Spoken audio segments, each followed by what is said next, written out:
Of supporters of NRM and President Museveni, but since this country is made up of a very huge youth population, Uganda's population is, the majority of Uganda's population is the youth, and the future of this country is definitely in the hands of the youth. Earlier on, the president, while being nominated, hinted that he's going to put a lot of focus in the youth, and cracking a joke there that so many years ago he was also a youth, and probably the challenges that the youth were going on those many years ago are different from what the challenges the youth are going on right now. But talking about the youth and the potential that they have for this country, especially at such a time during elections, we are joined by one gentleman who is appears to be an NRM supporter as well.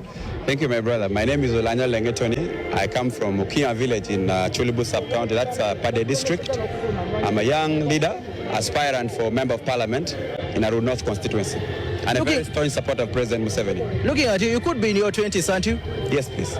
I'm 29 years old. And you're saying you're standing for the Member of Parliament there. Yes. On what party ticket? Are you standing on NRM? Did you win the NRM ticket? I am a very good observant and a strategic observant of the politics of the NRM. I first saw the struggles that would be availed by primaries, so I decided to stay away from the primaries. And I think my observations were vindicated by what we saw in the primaries. So I'm contesting as an independent candidate, supporting the president. Okay. Yeah, okay. I chose to stay away from the primaries. Fair enough, fair enough. But now, looking at what the youth are going through in this country, so many challenges ranging from unemployment, ranging from difficulties even to finish school. And I want you to think critically and tell me what are some of the issues that you want the president to talk about as he comes here to speak to the Ugandans about what he wants to do for them going forward. I think the president needs to realize that as young people, there's a very big discontent among the young people.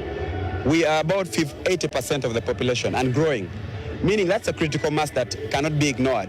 And I think the president needs to understand that having young people just as spectators, as you see around here, is not what we need. We need to be at the decision-making table. We need to be part of cabinet. We need to be part of the legislative house. So young people are getting more agitated and more agitated. That's why you see majority of them crossing to other political forums where they're given platforms. So the NRM needs to open spaces for these young people. You cannot have leaders at advanced age leading a very young population. And the leadership needs to be more consultative. So the president in this next tenure, as he's going to seek for votes, he needs to make sure that he has young people at the decision-making table, at the consultative table. So he needs to understand the issues of the young people. Because I believe that young people's issues, as presented to the president, by people who don't understand the young people, it's misrepresentation, okay? So I think issues ranging from unemployment, and then you are taxing these people that you've not employed. They're the biggest population that pays the taxes through the indirect tax system. So you must allow them and create for them ample spaces that allows them to thrive. All these other programs that you've seen, Youth Livelihood, Yoga, all of them are basically dealing with symptoms. We need to deal with the structural issues that's for the young people. The president needs to have more conversations with young people and not colonial arrangements like this. It needs to be structured to the grassroots.